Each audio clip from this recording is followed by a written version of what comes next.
We are stardust in the highest exalted way. Neil deGrasse Tyson. Science is not only compatible with spirituality, it is a profound source of spirituality. Carl Sagan. I'm giving this speech to provide you with some knowledge hard-won by science, a story that can enrich your life.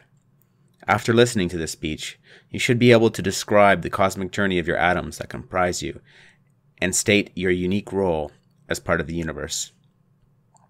Inhale. Exhale. Breathe. Your breath is always with you, and is the most continual connection to the rest of life on Earth. Every lungful of air is your legacy. It is a legacy of life across planet Earth. Have you been to the Ecuadorian rainforest, the Great Pyramid of Giza, or danced along the peaks of the Trans-Antarctic Mountains? When you take a breath, some of the atoms in that breath have been to those places. Each breath is not only a journey across the globe, but a journey through time. Were you in Dallas to witness the assassination of John F. Kennedy? What about the assassination of Abraham Lincoln? What about the assassination of Julius Caesar? Some of the atoms in your next breath will have passed by the lips of these great men as they died. Kings, fools, mothers, fathers, heroes, villains. You share atoms with them all. Atoms are old. All of human history is but the briefest moment for the atoms that comprise you. Your atoms were the first dinosaurs 230 million years ago. Your atoms were the first trees 385 million years ago. The first trilobites 521 million years ago.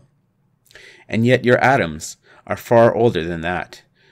Most of your younger atoms are 4.6 billion years old, the same age as the Earth and the Sun. These atoms have remained largely unchanged for the entire existence of the Earth. Yet almost all of the change we experience is simply the rearrangement of these unchanging atoms. So what are these atoms? Atoms are the stuff of stars. They are stardust. Hydrogen atoms came from the Big Bang approximately 13.7 billion years ago.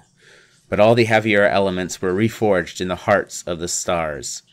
Could you imagine being trapped in the massive burning nuclear heart of a star for billions of years, then spat out in the cooling darkness of space in a cataclysmic explosion, only to be pulled into the heart of a newly formed star? This has happened to most of the stardust that makes you up. At least twice. Probably more.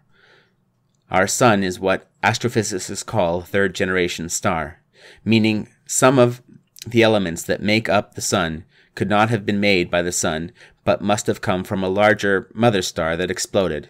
But even that mother star could not have made some of the heavier elements in our sun unless that mother star had also had a mother star.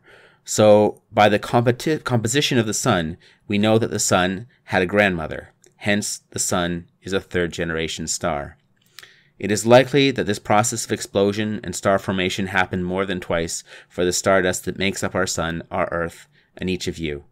But we can't know that for certain. For most of the 13.7 billion years of the universe's existence, the stardust that is you danced in the heart of stars. However, for the last 4.6 billion years, your stardust has played at a rearrangement game called the evolution of life that has resulted in you, a spark of consciousness.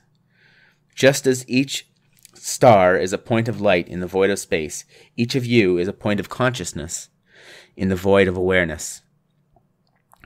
You are stardust in the highest exalted way, for you are the stardust doing a very special trick. You are a point where the universe can see itself. You are a point where the universe can explore itself and appreciate its beauty. Each of you is unique, a unique way for the universe to know itself. We are stardust. We have been part of the birth and death of stars. We have played the game of evolution for billions of years, and now we begin to know ourselves.